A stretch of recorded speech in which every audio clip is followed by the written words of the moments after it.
provides us with $100 quadrillion of liquidity.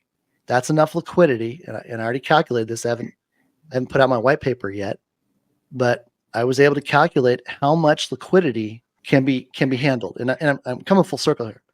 So the problem we ran into was we got stuck with Einstein's theory of relativity equals mc squared. Okay. And I'm like, speed is everything. Well, you got a Ferrari, Jay. Uh-huh. You live in a gated community, a mobile home park. Speed limit's 5 miles an hour. Right. How much is your Ferrari really worth? Nothing. You can't operate it the way it was built to run. Right. The XRP ledger was not built to run on a third dimension internet. Okay. Now, it was operating at 1,500 transactions per second. They throttled it back. So I was able to tie the price of XRP to the number of transactions. And I came up with a formula that actually puts it to the price for XRP. Now, get this. I think it was about 6 months ago. And all of a sudden, Brad Gullinghouse comes out and says, oh, we're going to increase the transaction speed on the XRPL for XRP to 33 to 3,800. Wait a minute. Did somebody look behind the curtain and go, what's that dial for? Right. When were we ever told they could change the speed? Yeah. Never. Well, what he was doing is he was sending me a confirmation that everything that I had posted and put out there about transactions being tied to speed, being tied to value, he's already matched the price for $1 million XRP with the speed. Wow. Per second. Now, when we go into the quantum realm, and I'm tying this together. So October 22, I'm telling Jimmy, we got a problem with transaction speed with the speed of light. But I know we can still do 100 quadrillion transactions per second. This article comes out, these three gentlemen, they just prove that the theory of relativity doesn't limit how many transactions can be done in the fifth dimension based on speed of light. And here's what it basically says. Jay, if you're in the third dimension and you know you're going to need to do 100 quadrillion transactions per second, we already knew that. Right. So we already built it in. So it already does it. Don't worry about it. And that's what they proved. That when you go to do the transaction in the third dimension, the fifth dimension already knows you needed to do it. And it's done. Wow. Without having to do anything. Okay. Listen to this next little clip. It's from a whistleblower. And he's talking about technology that we have in Antarctica.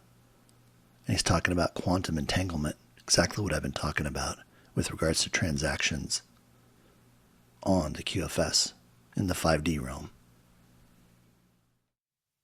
That was on the Sean Ryan show, right?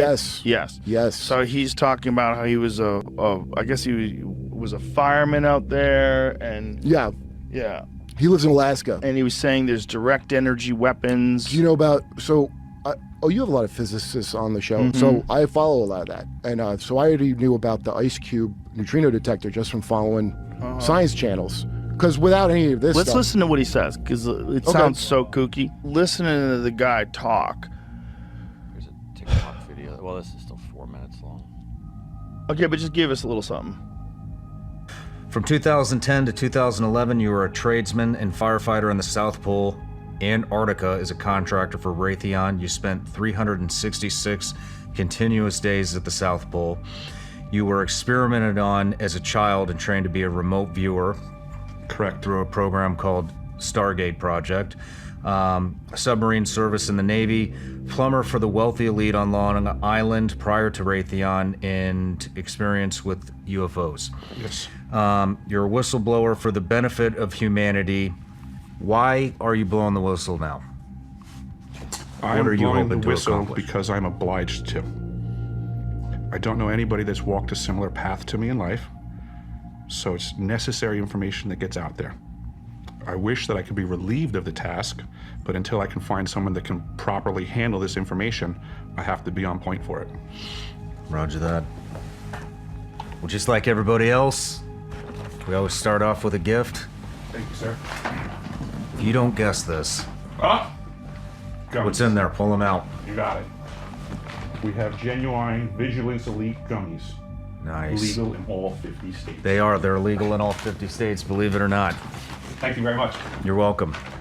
I think they're still legal in all 50 states. I don't know. You know, Laws change very fast nowadays. tyranny might start coming after candy next. Who knows? Yeah. But today, we're here to talk about Raytheon Technologies Corporation. Raytheon is an aerospace company that provides advanced systems and services for commercial, military, and government customers worldwide. Probed for corruption in government contracting since 1980s. You were in the South Pole from 2010 to 2011. Let's talk about what you were doing down there. You got it. What were you doing down there? I was contracted for the summer season as a plumber. I did well enough in my summer season to garner a winter contract as well, which got me my full year's stay. I was also tasked with being a firefighter. I was a lead on the firefighting team, and because of that dual role capacity, I physically held a key that opened every single door in the facility. I had complete access to every compartment they manufactured. That was a rare position to be in. What are you blowing the whistle on? That there are technologies at the South Pole Station that people can't even consider that exist on this planet. Like what? Directed energy weapon systems is something that people need to get in their vocabulary fast. The ice cube neutrino detector is not simply a passive listening device as presented for the science that they're claiming it to do. It also has the capacity to transmit. There are embedded in the ice what are called digital optical modules, DOMs. They're about the size of a basketball. The array embedded in the ice is 1 kilometer by 1 kilometer by 1 kilometer. It is the world's largest telescope. And now, because we have proven that it can transmit, it's the world's largest directed energy weapon system. It is responsible for the earthquakes in Christchurch, New Zealand in 2011 on the front end of the year. How do you know for a fact that that was responsible for that? Because I was present and I have gone over this with the pertinent people, that I will not be releasing their names. Okay. But I was on the team, let's just say, and I've confirmed this. Well, I've provided documentation from the actual manufacturer's specs.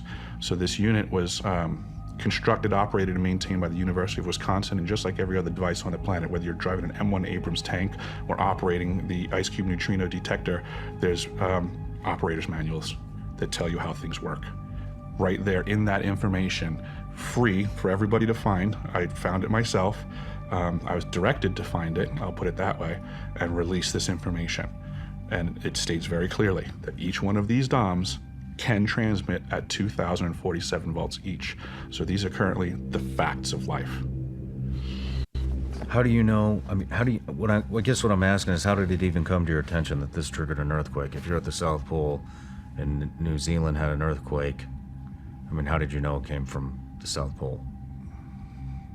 Without divulging names, Without divulging names. I can only say that it was communicated to me from team members that were present and fully read in at the time, that they were aware. And since that time, At the immediate, like the same day? oh, absolutely, it was understood Well, what was said?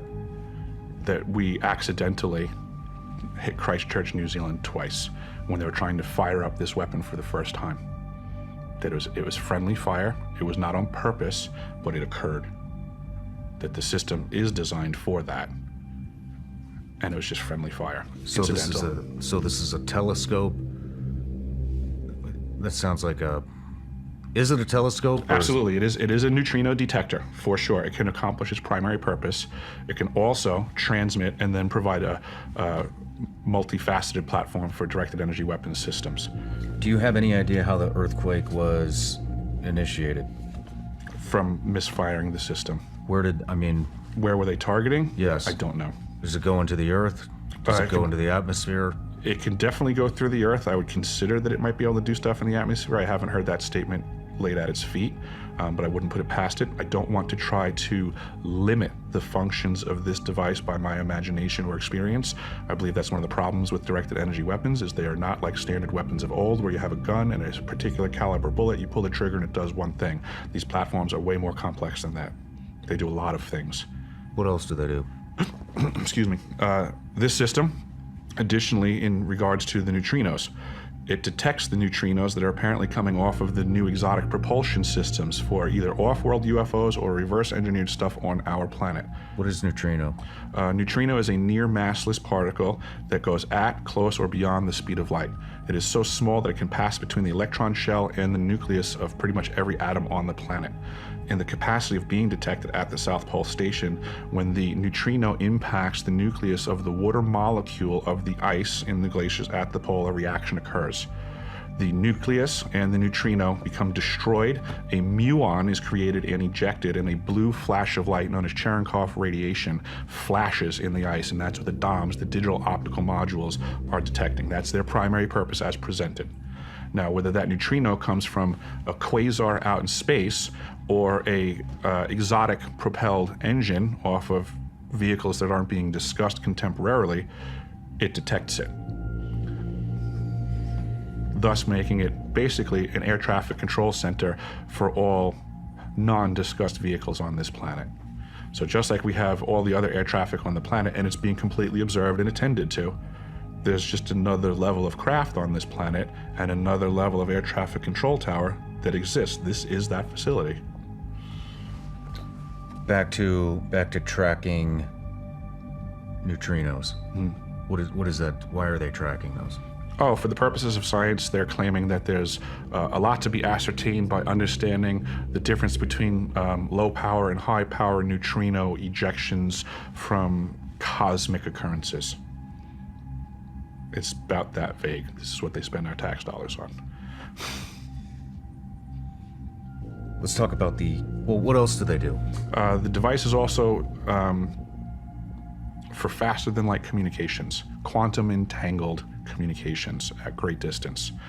In, I guess it was the late 80s or early 90s, Gary McKinnon hacked NASA. And he found the list of the off-world space fleet and the captains of the ships respectively. We have a fleet out there. If we have a fleet out there, we need to communicate with them. This is that facility. Can you explain quantum entanglement communications? Yes, I don't think most people understand what I'm about to say anyway, but I will. The way quantum entanglement works is that you can take two particles, quantum entangle them, and then take those two particles and move them at any distance in the cosmos. And let's just say, for example, if you quantum entangle two electrons and you have them spinning in the same direction, and then you take one of those electrons and you shoot that thing out 100,000 light years from the original. If you then rotate the spin on the one electron, if you modify it so that its spin changes, the quantum entangled electron at any distance will simultaneously, in no time, switch its rotation also, because they're quantum entangled. So these communication systems are taking advantage of this aspect of quantum mechanics that most people can't wrap their heads around, and this is what they're utilizing. It's just the new level of science that affords us the ability to communicate at any distance instantaneously. I've heard about this. I've tried to dig into it and it's hard to understand. It is hard to understand. It would be, my best way to put it is that when electricity first came out, it was very hard for a lot of people to understand what Nikola Tesla was getting at.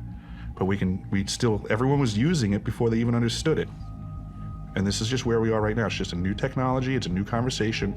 People don't have to understand it yet, they just have to realize it's real. What other kind of thing?